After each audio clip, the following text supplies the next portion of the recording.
Bonjour à tous, voici la minute du bonheur. Et aujourd'hui, il faut de l'argent pour vivre. Il faut de l'argent pour vivre. Cela ne signifie pas qu'il faille vivre pour l'argent. Il y a en gros deux sortes de gens sur la terre. Les uns mettent l'argent au-dessus de tout. Ils ne reculent pour s'en procurer devant aucun effort, et même devant aucune exaction.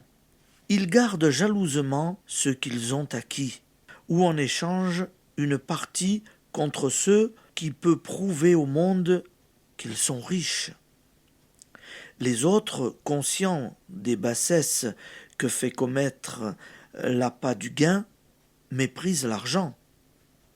Il suffit qu'un travail puisse honnêtement leur en procurer pour qu'ils créent mentalement toutes sortes de barrières.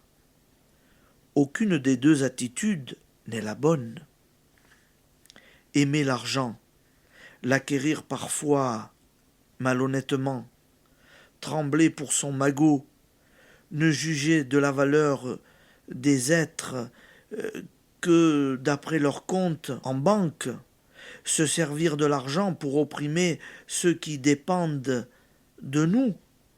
Tout cela entraîne de bien grands maux dans le domaine de l'esprit. Mépriser l'argent éloigne définitivement d'une prospérité raisonnable et prive même souvent du fruit légitime du travail. Que tous ceux qui se désolent de n'arriver jamais à joindre les deux bouts, malgré des efforts méritoires pour gagner leur vie, examinent bien s'il n'y a pas à l'origine leur dédain des biens de ce monde.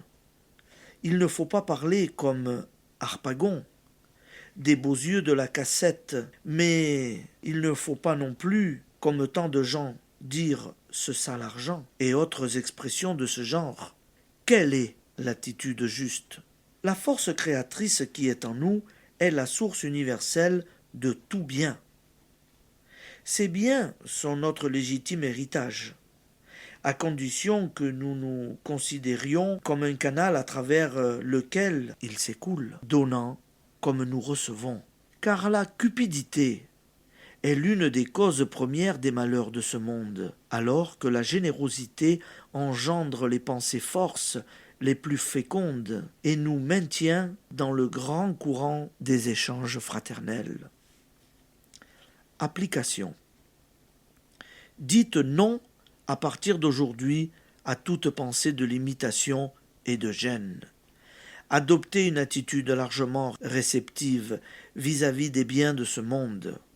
Mais attention pour tous les êtres autant que pour vous-même. Bonne journée, amis auditeurs, et à demain.